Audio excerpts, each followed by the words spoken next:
Hey everybody, it's the Nitty Professor, and today we're going to condition with cat's help Roughout boots. So I have these Trumans, excuse me ears, and these are the black oil tanned Roughout. There are two black ones that are like oil tanned and tanned with oil. So anyhow, these are the earlier ones, and my constant complaint about these boots since I first got them has been they're not waterproof.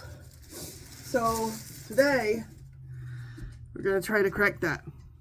They're very comfortable, I love them, but I feel like I can only wear them under dry conditions, which of course restricts my use of these gorgeous black boots significantly. And as a consequence, I'm always repeatedly going to these dark coyote Roughout, which have a military grade moisture proof something. I'm not sure how they did it. Must be the oils and stuff that are in it. So I'm wearing these all the time, putting them through the ringer. Look at that edge dressing, so you can tell they're taking a hit. Plus we have cats. So in any case, I want to give these babies a rest. You know how they say you shouldn't wear your boots day in and day out. You should give them a rest between wears. I should be able to wear these Roughout ones in the winter. So I asked you guys and gals for some advice and asked about, should I just spray them or what? And somebody was very firm in their conviction that no, you should use mink oil, something like that. Open Elves, which my son has. I don't have that, but I do have Feebigs. And you gonna help me? I also did a little digging, and for example, on the Whites website, it says you should treat Roughout leather just the same as every other leather when you condition it. So that's what we're going to do. I've always been reticent to do that. I always thought, not a good idea. But Mistletoe, she likes leather laces just as much as I do. The suggestion is that if you want the nap raised, which of course, why else would you get Roughout? I don't know. It's very durable. It just says you got to brush it. So we're going to see what happens. So obviously, hey, you're moving the camera, Mistletoe. Stop. We want to, get any dirt off of what we have here. I've worn them some, right? I've worn them a fair amount. I just want to wear them more. What is that? I'm not sure what that, I'm not even going to ask what that is. But in any case, I have a brush. I want to make a little confession about this brush. This is actually a beard brush. I saw it, I don't know, is it Walmart or Target? And I was like, that feels like it would work on boots. And it does. It feels almost the same as this is for suede, right? This is just maybe a little firmer, but it feels fine. So that's what we're going to use. The Cremo beard brush. My eldest has a beard. He kind of goes in and out. Sometimes he'll let it grow, and then all of a sudden he'll show up and he's clean shaven, and then he lets it grow out again. So it's kind of fun. I never know what I'm going to find when I see him. Actually, I think it's working pretty nice. I think it's a good firmness to the bristles. So I don't know. You all may think I'm crazy, but try it, right? Don't knock it till you've tried it. And actually, I think it's doing some nice work on here. So it's nice to have a clean substrate when you start applying your oil.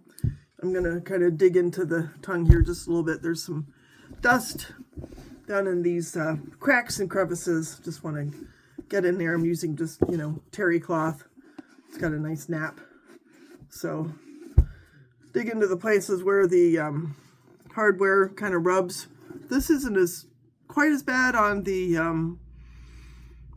tongue as some of the Red Wing hardware, but still, what's happening is, let's see if I can get this to face the camera. The surface of these speed hooks is rubbing on the tongue. So nothing major. I mean, I never look at that when I'm wearing them. So let's see. I've got one spot here I just want to kind of get out just a little bit. Might be a little mud spot. kind of see what I'm looking at over in here. I'm not sure what that is, but we'll do the best we can. Not worried about perfection. I just want these boots to, you know, be kind of waterproof. And right now they're not. So I feel like I've got kind of a good start. So now I have golden mink oil. I got this at the local cowboy boot store for $7.99. And I don't know if you're familiar with, it's called Phoebings from Milwaukee, made in the USA, which I always like to see. If possible, American made, makes me happy. And I'm just gonna experiment a little bit here. I wanna make sure you get a good view of the festivities. We'll start on the first boot here. And according to the container and to the White's website, again, I'm supposed to treat these the same way as you would any good leather boot. So I'm just gonna see what happens. Just rub it in. And this product does claim that it's good for waterproofing. I've never done anything to these boots other than brush them and complain a little. That, darn it, you're supposed to be more waterproof. Now, Paris is like, what's in this little container? You don't need to eat mink oil. I hope they treat the minks well when they make this oil. I have no idea how this is made, so maybe it's one of those questions I'm better off not asking. If you know, and you don't think I would be sad, feel free to share how mink oil is made. Maybe it has nothing to do with minks. One of the things that the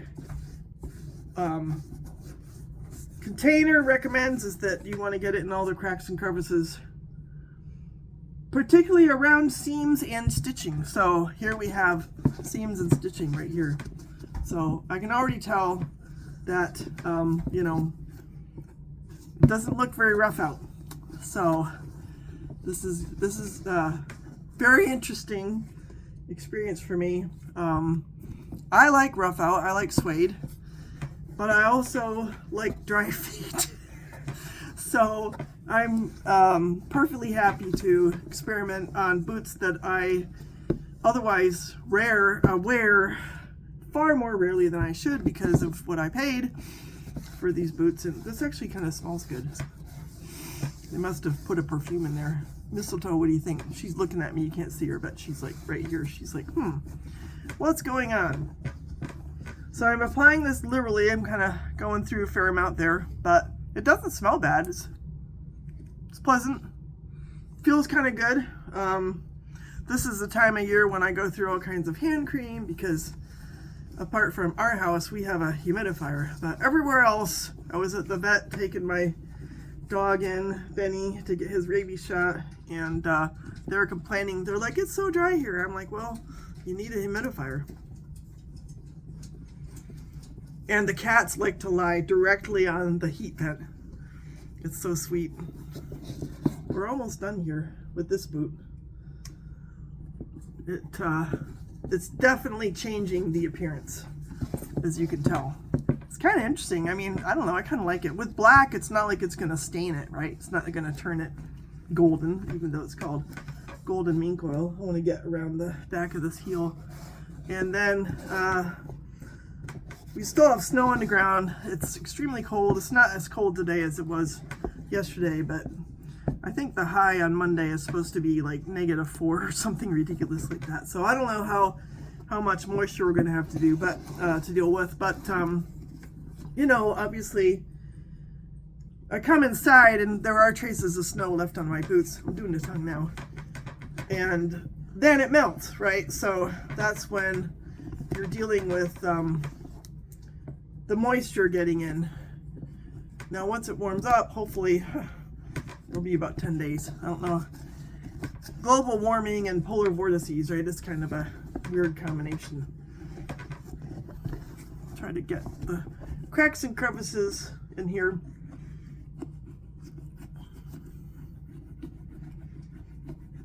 Very, very different appearance. So now the next step is to, I think I'm gonna go around the edge dressing a little bit,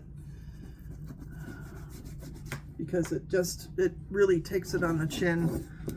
Even if it's not icy and snowy, still, you know, there are plenty of rocks. We have a gravel driveway, so we have plenty of opportunity to kind of ding up the edge dressing.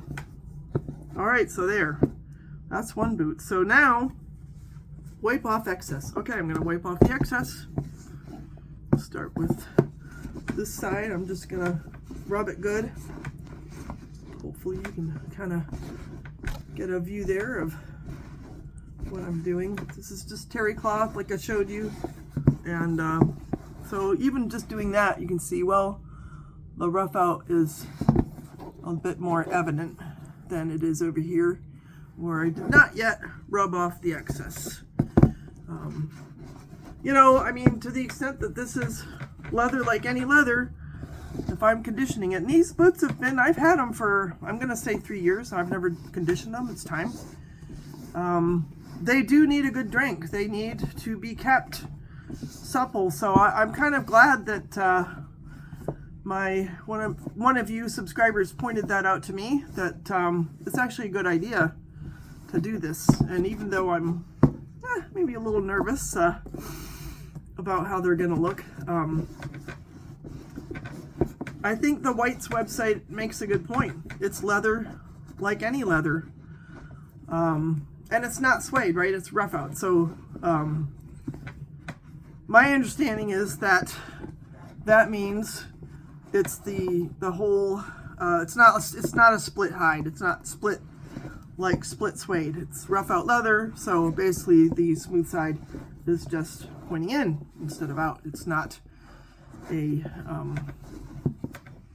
suede where you're just sort of shaving off a layer.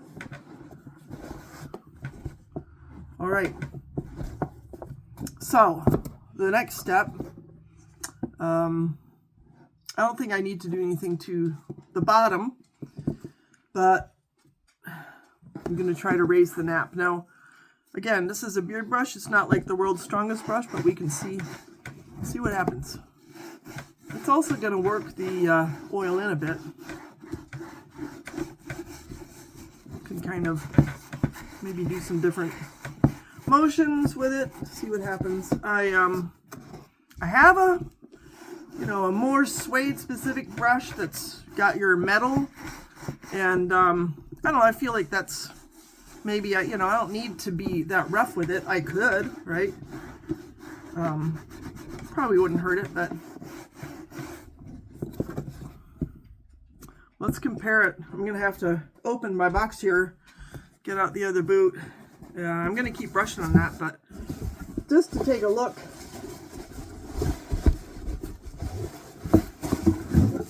There we go. So this is the untreated boot and the treated boot. So it's definitely different. Definitely different. And I'm going to try, this brush is a bit more harsh. See what that does. I think that's doing a little more to raise the nap. And, on the White's website, it just basically said if you want to raise the nap, you can. It doesn't say you have to, right? Leather is leather is leather. And to the extent that the point here is to waterproof, and this product does say, yes, this is for waterproofing. Waterproofs, preserves, and conditions articles made of smooth leather and vinyl. Well, oops, but it's still leather, right? So according to the White's website, it doesn't matter if it's smooth or rough. And, you may be a cobbler and you may disagree with that. So if you do, let us know. It's just a neighbor. Don't worry, Gorlami. I'm not sure I've ever had my little Shih Tzu mix on the camera here. She had bad case of glaucoma, and the vet decided that one of her eyes had to come out, so she doesn't look as cute as she could. She had the cutest little brown eyes, but I don't know, maybe I should bring her on here. She sure is being protective, aren't you, girl? She's sitting right beneath my chair. All right, so I have gone over the whole boot here, and I can see I've still got a little, you know, like right here at the back of the heel, you can probably see there's some leftover mink oil that might want to try to get out. And I don't know if you have any, like, should I just, you know, should I clean this? I don't know. Now it's got black on it. I might want to try. Might be good to kind of clean it off. But, and if you think I should, look out, Paris, go over it with the metal brush, why, let me know. On the other hand, again, I'm thinking this is more about conditioning the leather than it is about the way it appears. So it's not like I'm going to wear these boots to interview for a bank teller job. I mean, I could. I don't know. What do you think?